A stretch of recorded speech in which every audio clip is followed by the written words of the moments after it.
America की घिनौनी चाल अब उसी पर भारी पड़ने जा रही है जो अमेरिका भारत पर 50% से लेकर के 250% टैरिफ की धमकी अब तक भारत को दे रहा था। वही धमकी अब अमेरिका के लिए उल्टा गले की फांसी बनने जा रही है, क्योंकि भारत और रूस ने मिलकर के किया ही कुछ ऐसा है जिसके बाद से अमेरिका के होश उड़ चुके हैं। दरअसल जब कोई देश अपने स्वाभिमान के लिए खड़ा होता है तब दुनिया उसकी शर्तों पर चलती है, और आज भारत ने एक बार फिर से वही करके दिखा दिया है। अब भारत अमेरिका को एक भी दवा का निर्यात नहीं करेगा। जी हां, आपने बिल्कुल सही सुना। एक भी गोली या फिर एक भी सीसी या फिर एक भी कैप्सूल अब अमेरिका की धरती को नहीं जाएगा भारत से। और ऐसा कुछ भारत और रूस के बीच चल रही इस लगातार दो पक्षीय बहुस्तरीय मीटिंग को लेकर के बड़ा फैसला सामने आया है।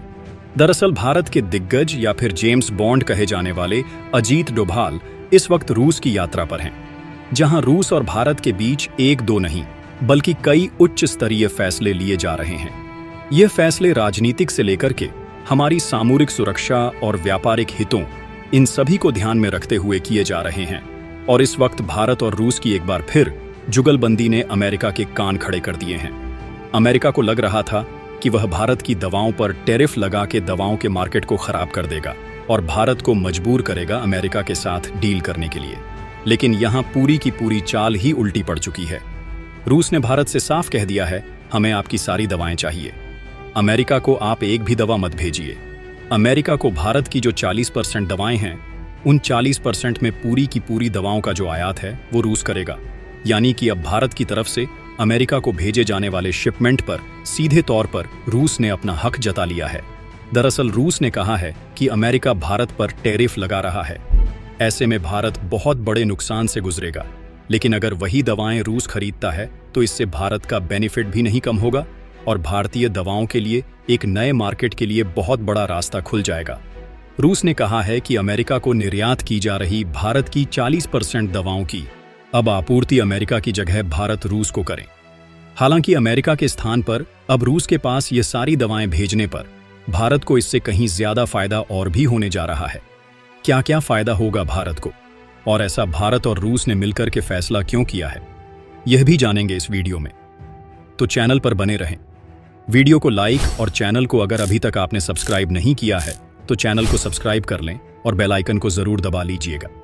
साथ ही इस वीडियो में यह भी जानेंगे कि इस पूरे घटनाक्रम के बीच अमेरिका की अब जो प्रतिक्रिया सनसनीखेज आई है वो सुनकर आप भी दंग रह जाएंगे कि अमेरिका चंद घंटों में अपने बोल और सुर कैसे बदल लिया है। जैसे ही यह खबर सामने आई है, अमेरिका में भूचाल आ चुका है। दरअसल अमेरिका की प्लानिंग यह तो थी ही नहीं कि भारत की दवाओं के आयात को प्रतिबंधित किया जाए या फिर उसके आयात में कटौती की जाए। दरअसल अमेरिका चाह रहा था कि भारत उसकी शर्तों पर अमेरिका के साथ गठबंधन कर ले और अमेरिका की सभी शर्तों को मानते हुए भारत उसके साथ खड़ा हो जाए, और भारत अमेरिका के साथ खड़ा होने के साथ ही रूस से क्रूड ऑयल की परचेसिंग को कम कर दी। लेकिन भारत और रूस ने मिलकर कि उसकी चाल उसके सर उल्टा मड़ दी है। अमेरिका को जो आभास था वही हुआ है। दरअसल भारत और रूस ने आखिरी समय तक अमेरिका को पूरी तरीके से समझाने की कोशिश जरूर की। भारत की तरफ से अमेरिका के खिलाफ कोई बड़ा एक्शन अब तक नहीं लिया गया था, लेकिन मजबूरन भारत ने फाइनली वो एक्शन लिया है जो अमेरिका के फार्मास्यूटिकल्स को पूरी तरीके से तबाह कर देगा। दरअसल अमेरिका अपनी जरूरतों का सिर्फ और सिर्फ 20% दवाओं का खुद उत्पादन करता है। 40% से 45% तक की जो दवाओं का जरूरत है वो भारत से आपूर्ति होती है, और रही बची जो दवाई की आपूर्ति है वो चीन से होती थी। अमेरिका ने चीन पर पहले ही टैरिफ करके उसकी दवाओं के मार्केट को कम कर दिया था, और ऐसा कुछ अमेरिका को लगा कि चीन तो नहीं लेकिन भारत जरूर दब जाएगा उसके इन्हीं इशारों पर। लेकिन ऐसा हुआ नहीं। भारत के अजीत डोभाल अचानक से रूस की यात्रा पर गए, और इस युद्ध की यात्रा के बीच जब यह माना गया कि अमेरिका का 50% टैरिफ बढ़ाना सबसे अहम कारण है, और जिस तरह से अमेरिका ने भारत को सीधे धमकी दी थी कि वह इस टैरिफ को बढ़ाकर 250% कर देंगे, यह सीधे माना जा रहा था कि भारत अपने सामरिक और व्यापारिक हितों के लिए सीधे तौर पर अजीत डोभाल की यात्रा को सुनिश्चित किया है। दुनिया की नजरें इसी खबर पर टिकी हुई थीं कि रूस और भारत के इस बड़ी उच्च स्तरीय मीटिंग से क्या खबरें आएंगी। लगभग 12 घंटे तक लगातार कई स्तरीय की मीटिंगें चली, जिसके बाद रूस के राष्ट्रपति व्लादिमीर पुतिन और भारत के अजीत डोभाल सहित भारत के विदेश मंत्रालय, जो इस वक्त रूस में मौजूद है, और वहां पर मौजूद भारत के डेलीगेट्स, इन सब ने मिलकर के बड़ी घोषणा कर दी। रूस ने कहा कि वह भारत से अपने दवाओं के आयात में 40% की बढ़ोतरी करने जा रहा है, और यह 40% की बढ़ोतरी कुछ और नहीं बल्कि अमेरिका को 40% जो दवाएं निर्यात की जा रही हैं, सीधे तौर पर उनको डाइवर्ट करने का प्लान था। दरअसल अब इससे फर्क क्या पड़ने वाला है? अमेरिका अब तक मान रहा था कि भारत दवाओं के निर्यात को नहीं कम करेगा, या फिर जो भारतीय कंपनियां अमेरिका में एस्टैब्लिश्ड है और वहां पर प्रोडक्शन कर रही हैं, उनमें कोई कटौती भी नहीं कर पाएगा। लेकिन भारत ने उलट कर दिया है। अब भारत ने फैसला लिया है कि अमेरिका को भारत की तरफ से कोई दवा नहीं भेजी जाएगी। हालांकि यह अभी इनिशियल स्टेज में पूरे प्रतिबद्धता के साथ लागू हो पाना थोड़ा मुश्किल है, लेकिन भारत अगले 1 से 1.5 महीने के अंदर अगर अमेरिका अपनी नीतियां नहीं बदलता है तो इस चीज को पूरी तरीके से एग्जीक्यूट करने जा रहा है, और इसका बेनिफिट भारत और रूस दोनों को मिलने जा रहा है। दरअसल भारत रूस से क्रूड ऑयल खरीदता है, और इस क्रूड ऑयल के बीच में भारत ने अमेरिका को रियायत देने की भी कोशिश की। दरअसल अमेरिका से भी भारत क्रूड ऑयल खरीदता है, और भारत ने हाल फिलहाल में अमेरिका से क्रूड ऑयल की परचेसिंग को 2 गुना तक कर भी दिया है। लेकिन इसके बावजूद अमेरिका अपनी चीजों पर टिका रहा और भारत की बात नहीं माना। लेकिन अब भारत ने साफ किया है, वो अमेरिका से आयात किए जाने वाले अपने क्रूड ऑयल में कटौती करने जा रहा है। यानी कि भारत सीधे तौर पर अमेरिका के क्रूड ऑयल को अब नकारने जा रहा है, और इस क्रूड ऑयल की जो नकारने के बाद भरपाई होगी वो रूस से की जाएगी। यानी कि रूस अब भारत को अपने क्रूड ऑयल की सप्लाई फिर से और ज्यादा बढ़ाने जा रहा है। भारत ने स्पष्ट किया है कि इस क्रूड ऑयल की सप्लाई में हम लगभग 50% का इजाफा करेंगे। अब 50% का मतलब आप समझ रहे हैं कि जितना अभी आयात कर रहा उसका आधा गुना और ऐड कर लीजिए, और इसको ऐड होने के बाद टोटल 1.5 गुना हो जाएगा, जिसका मतलब सीधे है कि अब भारत की तरफ से रूस से लिया जाने वाला ऑयल की कीमतें और सस्ती हो जाएंगी, और इसका फायदा भी भारत को मिलेगा। साथ ही भारत के लिए सबसे बड़ा था दवा व्यापार, और दवाओं की जो गुणवत्ता है उसको देखा जाए तो भारत की A1 क्लासेस होती हैं, और ऐसे में रूस ने कहा है कि अब चिंता करने की भारत को जरूरत नहीं है। भारत की जो भी दवाएं हैं, जिन दवाओं का भी नुकसान भारत को हो रहा था, वो दवाएं अब रूस परचेज करेगा। रूस अब दूसरे देशों से जो दवाएं खरीद रहा है, उन देशों को कटौती करके भारत से इसका आयात और ज्यादा बढ़ा देगा। साथ साथ तंजानिया, केन्या और इथोपिया, सोमालिया जैसे देशों ने भारत से दवाओं की आपूर्ति की मांग की है। यह वो अरब कंट्री हैं, साउथ अफ्रीका की वो देश हैं जो भारत से बहुत ज्यादा दूर नहीं है, लेकिन इन देशों की हालिया हालत इतनी अच्छी नहीं है कि यह बहुत अच्छी दम दे। लेकिन इन्होंने स्पष्ट किया है कि वो भारत की सस्ती और सुलभ दवाओं के लिए अपना मार्केट खोल रहे हैं। यानी कि भारत के लिए मार्केट की कमी नहीं है, और अब भारत के दवाओं के लिए भी जगह और बढ़ चुकी है।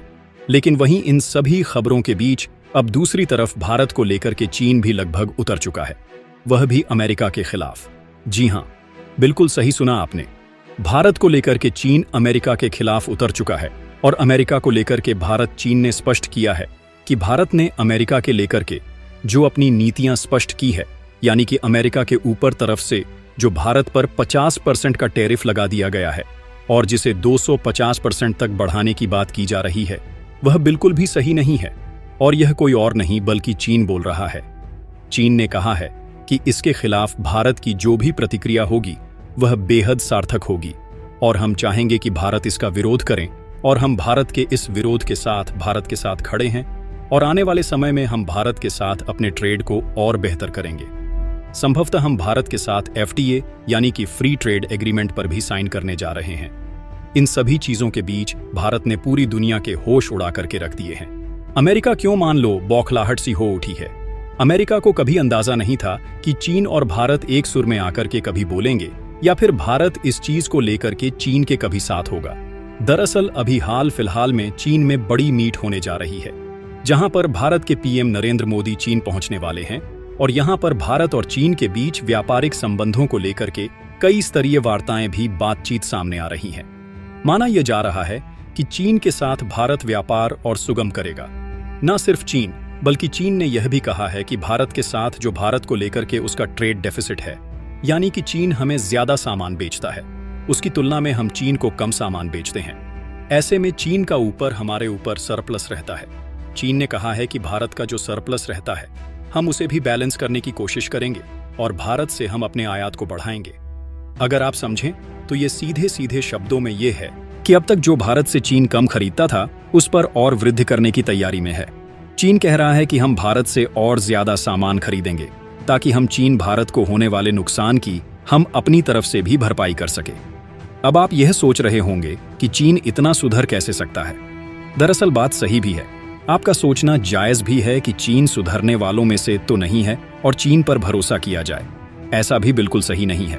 लेकिन यहाँ पर देखने वाली बात यह है कि हमारे बीच में भले ही कितने भी बॉर्डर डिस्प्यूट हो, भले ही चीन के साथ हमारे कितने भी संबंध ठीक ना हो बॉर्डर को लेकर के, लेकिन हाल के समय में जब से अमेरिका ने अपनी नीतियां बदली हैं, अमेरिकी राष्ट्रपति डोनाल्ड ट्रंप ने लगातार बदलाव किए हैं। उसके बाद से चीन ने भारत के साथ नरमी पेश करनी शुरू की है और भारत ने भी चीन के साथ नरमी की है। यहाँ पर देखा जाए तो हमारे बॉर्डर डिस्प्यूट पर भी चीन ने भारत के कई जगहों पर बात मानी है। चीन ने भारत के कई उन जगहों पर जहां पर कब्जे की लेकर के भारत ने चीन को लेकर के कहा था, उन जगहों पर भी चीन बैकफुट हुआ है। चीन ने ये सब चीजें स्वीकार की हैं और न सिर्फ स्वीकार की हैं बल्कि चीन अपने ट्रेड को बेहतर करने के लिए भारत के साथ खड़ा हुआ है। और ऐसा पहली बार होने जा रहा है जब चीन भारत के साथ अपने व्यापार को सुधारने की और उन्हें और बेहतर इन फ्यूचर बनाने की बात कह रहा है। खैर, यह बात तो अलग है कि चीन अपने व्यापार को सुधारेगा, लेकिन दूसरी तरफ रूस ने भारत के साथ मिलकर के अमेरिका के खिलाफ बड़ा मोर्चा खोल दिया है। अब ये मोर्चा क्या है? दरअसल वो भी समझना बेहद जरूरी है। दरअसल रूस ने साफ किया है कि अमेरिका को अब तक जो चीजों की आपूर्ति ईली हो रही थी, उन चीजों पर रूस प्रतिबंध लगाने जा रहा है। आप कहेंगे, क्या अमेरिका रूस से सामान खरीदता है? जी हां, बिल्कुल खरीदता है। और वो चीजों का आयात छोटे मोटे स्तर पर नहीं, काफी बड़े लेवल पर होता है। कई सारे ऐसे खनिज हैं, कई सारे ऐसे पैलेडियम जैसे चीजें हैं जो कि अमेरिका में उत्पादन नहीं है और रूस उसका सबसे बड़ा उत्पादक है। इन चीजों का आयात अमेरिका रूस से करता है और उस चीजों का अपने यहाँ इंडस्ट्रीज में उपयोग करता है। अपनी जो व्हीकल इंडस्ट्रीज हैं वहां पर भी इस्तेमाल करता है। यानी कि अमेरिका बहुत बड़ा इंपोर्टर है रूस का, और रूस ने कहा है कि भारत के लिए सब कुछ। इस दोस्ती के लिए एक बार फिर से रूस ने भारत के साथ जो कदम मिलाकर के खड़े होने की बात कही है वह अमेरिका को दरकिनार करने वाली है। दरअसल रूस ने कहा है कि अब अमेरिका को होने वाली सप्लाई को वो कट करने जा रहा है। यानी कि अमेरिका को लेकर के जो आसानी से रूस से अब तक सप्लाई मिलती थी उस पर 50% की भीषण कटौती देखने को मिलने जा रही है। यानी अमेरिका को चौतरफा घेरा जा रहा है। एक तरफ चीन, दूसरी तरफ भारत और तीसरी तरफ रूस भी अब अमेरिका के खिलाफ उठे। इसका साफ मतलब यह है। अब आप यह सोच रहे होंगे कि दुनिया के सिर्फ 3 ही देश तो हैं, लेकिन दरअसल रुकिए, चीन, भारत और रूस मिल जाते हैं तो ये दुनिया की 45% जो इकोनॉमी है उसे कवर करने वाले और खनिजों को कवर करने वाले देश हैं। ये आंकड़ा लगभग 35 से 45 के बीच दोनों चीजों में पहुंच जाता है। अब आप खुद समझिए कि सिर्फ 3 देश दुनिया की सबसे बड़ी ताकत है और आकार में देखा जाए तो इन देशों से बड़ा भी कोई देश नहीं है। आबादी या फिर आकार दोनों में देखें तो चीन, रूस और भारत सबसे बड़े हैं। ऐसे में अमेरिका को काउंटर करने के लिए इन तीनों की जुगलबंदी ही बहुत काफी है और इस वजह से RIC से अमेरिका इतना डरता है। एक बार फिर से RIC के एक्टिवेशन की खबर ने अमेरिका के होश उड़ा दिए हैं। खैर, यह बात अभी तक ऑफिशियली नहीं आई है, लेकिन जिस तरह से रूस, चीन और भारत एक साथ आते दिख रहे हैं, अमेरिका की धड़कनें जरूर तेज हो रही हैं। आपको क्या लगता है, क्या भारत ने दबाव को अमेरिका के लिए रोक करके बहुत सही फैसला लिया है और इससे अमेरिका पर भीषण इम्पैक्ट जल्द देखने को मिलेगा? यह भी एक बहुत सटीक भारत का निशाने पर लगने वाला तीर है। क्या कहेंगे इसको लेकर? कमेंट बॉक्स में जरूर बताएं। साथ ही वीडियो को लाइक और चैनल को अगर अभी तक सब्सक्राइब नहीं किया तो सब्सक्राइब कर लें और बेल आइकन को भी जरूर दबा लीजिएगा। जय हिंद, जय श्री राम।